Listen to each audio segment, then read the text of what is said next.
First up this morning, we are talking real estate, specifically predictions on interest rates and trends in 2024. Real estate agent Brooke Davis is back with me now. First, with insight on different nuances between buying and selling during different parts of the year. First of all, my friend, welcome back to the show. So good to be here. Happy New Year. Happy New Year to you. So when is the best time to buy or sell? Well, Amity, you've heard me say this before, but the best time to buy is when you fall in love with a house and the payment works out. Then there's life circumstances. So there's different things that might drive us, right? Yeah. Like relocating for a job, divorce, marriage, all these things. But it's the beginning of the year, so let's talk about, how do we plan for different times of the year and when you want to make a move. Okay, that's good to know. And you have specific thoughts on selling and buying in the winter specifically, right? Oh, sure. There's different strategies around every season. So starting with winter, if you list your home right now, one of the nice things is you don't have a lot of competition. So you're like one of the only, shows in town. You get a lot of eyes on you. Oh, that's good. All right. And then what about in the spring? Why is that? I mean, that's going to be kind of a more competitive time, right? Absolutely. So the highest number of people list their home in the spring, so we have the highest volume of sales happening. You also have a little more competition as a seller, so remember that. But you have the highest number of buyers out looking, so you'll have more showings, more people through the open house. And as a buyer, the flip side of that is that if you buy in the spring, you really have the most selection. So if I have some buyers thinking about like maybe buying and selling and they know they have a specific set of criteria, I might say target the spring market. You'll have the highest number of options. Okay, so the options vary in different ways. It's not like you're going to save money in the winter versus spring, right, if you're a buyer? There could be a little bit of that, actually. Seasonally, we do see prices fluctuate a little bit, so that is true to some extent. But of course, there's still like micro markets in each property type. But yes, you could. Okay, that's interesting. So let's go past spring into summer. Is that when most people buy homes? Great question. So here in the Northwest, we are driven by the weather. Yes. And so actually, we get a little bit of a summer slump because people are vacationing. We're busy. Yeah, we're like traveling and we're like camping and all the things, right? So I didn't even think about that. It makes sense though. Yeah. Okay, all right. But wait, if you have a property and it's waterfront or it has a beautiful outdoor space, you might want to really target the summer. It's just going to look the best. Oh, that makes sense. Okay, all right. So what about fall? Fall is beautiful here. It is. Yeah, homes look really good in the fall. I love fall pictures with the leaves changing, right? So we usually see the market pick up a little bit when, kids go back to school. Fall can be a good time to list. As a home buyer in the fall, you might have some of those lingering sales from the summer that are still on the market. So it could be a good time to buy in the fall. Oh, that's good. So fall is usually a good time to buy and sell. It's just not quite as busy as the spring market here. That's really interesting.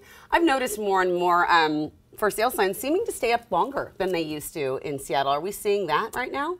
Great question. We are in a transition. It's January. It's the beginning of the year. Last week, we actually saw a lot more market activity than we did last year or in December. So if you look at the stats from last year, over half the homes in Seattle last year actually sold in the first 10 days, believe it or not. First 10 days. Yeah, so we still have a pretty strong market. Yeah. So I know that one of the reasons that a lot of folks I know haven't wanted to buy is because of interest rates, because it's almost impossible now to try to get in on some places. Where do you see interest rates heading this year? That's a really great question, and the crystal ball might be working a little bit better this year. If you remember last year, rates were headed up, and none of us knew just how high they would go. And they went up over 8% last fall, which is the highest we've seen in over 20 years, right? So now they've come back down over 1%. They're hovering just above the mid-sixes, which is a significant drop, and they'll probably continue to go down a little bit this year. Inflation is a little bit under control. We're in an election year. So rates will probably, slowly go down this year. Yeah. What about any more predictions in the Puget Sound area for the market? Oh, sure. Let's see here. So home prices, we always like to talk about that. Inventory levels of resale homes will continue to be pretty low, and I think that'll keep prices strong, absolutely. They may go up a little bit or stay pretty steady. Okay. I want to ask, we talked about the seasons of selling, but I want to talk about the seasons of life. First, we're going to start with, say that you're older, your kids have been raised, and you're like, all right, at some point I want to downsize. I want to, though, make sure I get the most for my home, for my retirement, for everything. When is that time a good time to meet? Like if someone was to come to you and say, when should I do this? When should I sell a home? What would you say?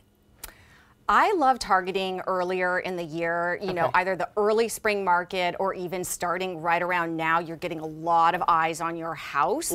You do want to prep in advance though. So right now, a lot of the people who are putting their home on the market, we've been working for several months to paint, make sure it's clean. They've fixed up their punch list and really gotten the home completely dialed in to do exactly what you just said, maximize that sale on that house. So important, I know. And then let's go to the earlier seasons of life. You know, I know it's such a struggle for folks trying to buy a home for the first time or in Seattle at all. What advice do you have for folks who may not be able to compete with some of these big corporations that come in and just offer all cash? Like, do you have any advice, or like, is there any competitive edge a normal person has? Great question. So I love the first time home buying process, and you know, look at the different options you have available. One of my predictions this year is that we'll see a lot of sales in the new construction market. And what's nice is we're starting to see some smaller new construction homes, and those are a more affordable price point. So really just explore your options, work with a good realtor who can help advise you and help look at your situation and give you that competitive edge. Is it a good idea, by the way, even before you start the process, let's just say, hey, I know I want to buy a home. Can I be like, hey, Brooke, what do I do? What do I need to start? Is that a good time to start contacting a realtor? It's really never too early. Okay. I mean, you want to be ready. So that realtor is going to help guide you on what you can do to get yourself really prepared. And it might be financially, you know, understanding what you need for the down payment, and you're stocking that away, and what payment really makes sense for you.